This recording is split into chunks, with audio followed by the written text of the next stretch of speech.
Buenas, un gusto saludarle. Mi nombre es Carla Matos y en conjunto con mi compañero Julio Gámez vamos a estar abordando el tema de la tutela. Empecemos por su definición. La tutela es la institución de las personas que no se encuentran sometidos a la patria potestad de nadie, pero que requieren de una representación legal y de la protección de un interés no patrimonial. El tutor es aquella persona designada por un tribunal para que se haga cargo de los cuidados y la custodia de un menor de edad o de un adulto cuando éste ha sido declarado legalmente incapaz. En nuestro ordenamiento jurídico existen tres tipos de tutela, lo que es la tutela del niño o niña adolescente, la tutela del entredicho por defecto intelectual y la tutela del entredicho por condena penal. Antes de la entrada en vigencia de la LONNA, existía en el área de niño o niña adolescente dos tipos de tutela, la cual es la tutela ordinaria y la tutela del Estado. La primera era para todos aquellos menores de edad que necesitaban de protección. Y la segunda, aunque también era para los menores de edad, era para aquellos que estaban en estado de abandono y por ende necesitaban de la protección del Estado. Actualmente tenemos el régimen de la tutela ordinaria, que tiene su basamiento legal en el Código Civil y en la LONNA. Se sustituye lo que es la tutela del Estado por la colocación familiar o la colocación en entidades de atención. Vamos a estar hablando ahora sobre la apertura y constitución de la tutela. Esta resulta de la necesidad de protección de ese niño, niña o adolescente, pero se tienen que cumplir determinados requisitos, como lo es que estemos en presencia de un menor de edad no emancipado, que no esté bajo la patria potestad de nadie y que no esté bajo otras medidas de protección que rige la LONNA. Se inicia entonces lo que sería la apertura de la tutela, que no requiere de una declaración judicial, pero para su constitución sí. Es por ello que se hace necesario el juez competente. Por eso, la ley prevé que un determinado grupo de personas puedan informar cuando no más tengan conocimiento de la apertura de la tutela al tribunal competente. En consecuencia, la fase inicial de la tutela comienza con la información de su apertura al tribunal competente. Sobre esto, el artículo 397b de la LONNA nos señala que en los casos en que ambos progenitores o uno solo de ellos, cuando solo existe un representante, hayan fallecido o se desconoce su paradero, el tutor que ha sido nombrado por ellos dos o por uno de ellos o cualquier pariente del respectivo niño o niña adolescente pueda acudir ante el juez de mediación y sustantación del Tribunal de Protección del Niño o Niña Adolescente a fin de que pueda constituirse la respectiva tutela. También nos señala el artículo 301 sobre este punto que cuando un funcionario público ha recibido la declaración sobre la muerte de una persona que ha dejado hijos menores de edad sin una representación legal, también tiene el deber de informarlo al juez competente. Ahora bien, luego se procede con la ordenación, es decir, se dicta un mandato judicial que vendría a ser la constitución de la tutela y proseguimos entonces a lo que es la designación de los titulares de los cargos, que para ocupar dichos cargos las personas no deben ser consideradas inhábiles conforme a la ley. En nuestro régimen legal hablamos de lo que es la inhabilidad absoluta, que rige para todas las tutelas, o la inhabilidad relativa, que es solamente para una tutela determinada. Sus supuestos están establecidos en el artículo 339 del Código Civil. También en esta etapa de designación debemos señalar lo que es la delación, que no es más que la forma de determinar los titulares de los cargos, y pueden ser de tres tipos. La delación puede ser paterna o testamentaria, que es cuando los padres o uno de ellos designa al tutor.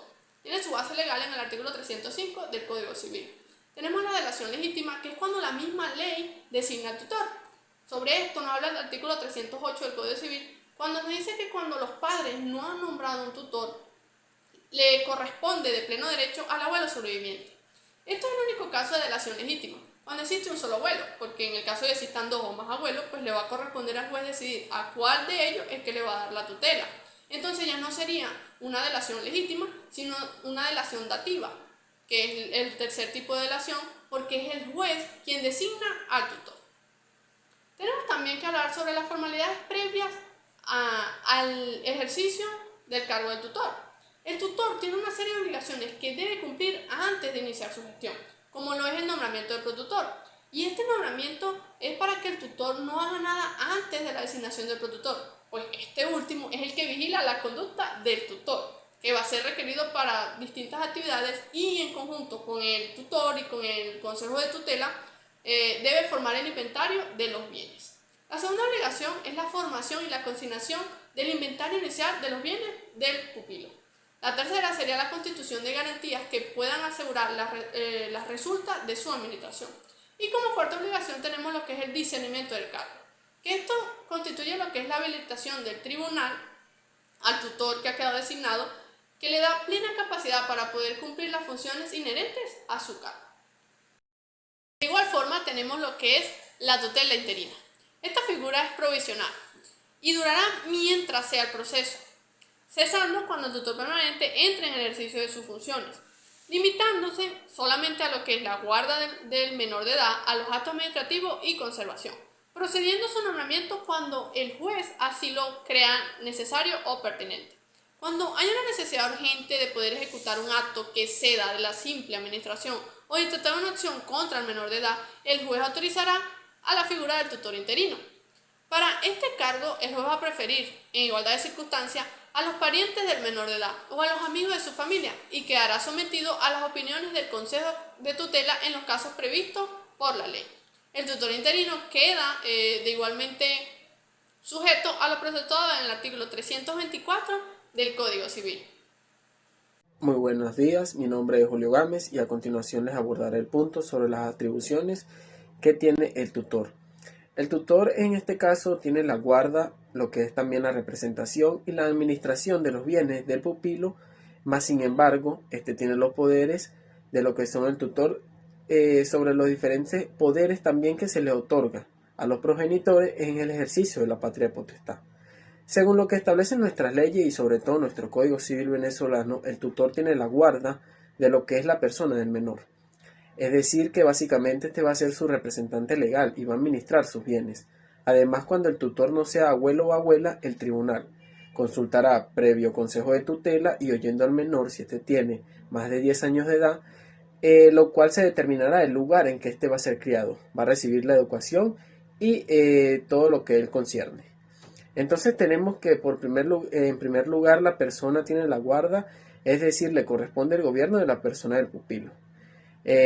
También darle cuidados y protegerlo para corregirlo en lo que es el andar de su vida. Es decir, que tiene la custodia del menor y debe orientarlo en su educación. En segundo lugar, también debemos mencionar lo que es la representación, que esta no solo es la posible relación con los actos susceptibles, es decir, que este debe realizarse por mandatario, exceptuando aquellos que solo el interesado puede realizar, es decir, que como el matrimonio, el reconocimiento de hijo, entre otros. Es decir, que por exigir la voluntad personal del interesado, el tutor permanente representa al menor en todos sus actos civiles o en todo lo que la administración pública y sus bienes de que entra en ejercicio de sus funciones. Y como tercer punto abordamos lo que es que éste tiene la administración, no solamente una facultad del tutor, sino también una obligación que debe cumplir que entra dentro de sus funciones. Este poder se va a extender a todo el patrimonio del menor, existiendo casos como es de excepción, como todo, en los cuales el tutor no administra lo que son los bienes del menor. Ahora bien, nosotros en esta oportunidad me compete es decir, que dentro de esta obligación existen tres elementos diferentes, los cuales son los siguientes. El tutor debe hacer que los bienes del menor produzcan todos los beneficios que sean susceptibles a este, así como también por otra parte debe conservar el patrimonio del pupilo, impedir que perezca de hecho o de derecho, que por negligencia lo que obligue a cobrar en tiempo útil, y demás sumas que el menor y avisar al tutor del cobro, a conservar los bienes de buen estado, realizando lo que son las reparaciones debidas y oportunas para reivindicar lo que son los bienes antes de que esto se consuma o antes que esto se prescriba o cuando se encuentren en poderes de terceros. También como último elemento es propicio mencionar que debe aumentar el activo de su pupilo, obligándolo a esto a gastar lo menos que sea posible a fin de lo que es capitalizar el excedente.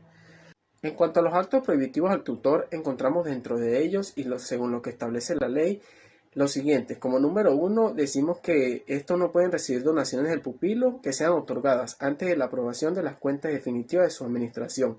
Esto en base a los artículos 1436 y 844 del Código Civil.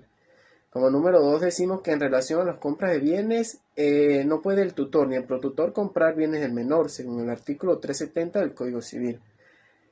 En otro aspecto, decimos que en materia sucesorial el tutor no puede aceptar herencias diferidas del pupilo, sino a beneficio de inventario. Muy importante esto. Y por último, este no puede promover acciones en juicio sin oír previamente a lo que es el protutor. Ahora bien, pasamos a hablar sobre lo que va a ser la cesación de la tutela.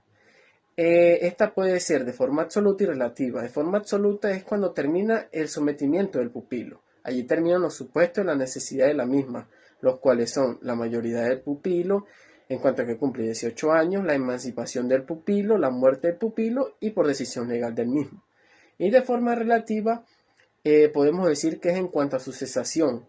Encontramos que el titular de uno de los cargos de la tutela cesa en su oficio sin que el pupilo deje de estar sometido a ella, lo que trae como consecuencia la sustitución del tutor. Puede ser por muerte, por renuncia aceptada o por el juez, que el juez la remita, o sea por remoción o por nombramiento de otro tutor. Esto ha sido todo. Muchas gracias por su atención.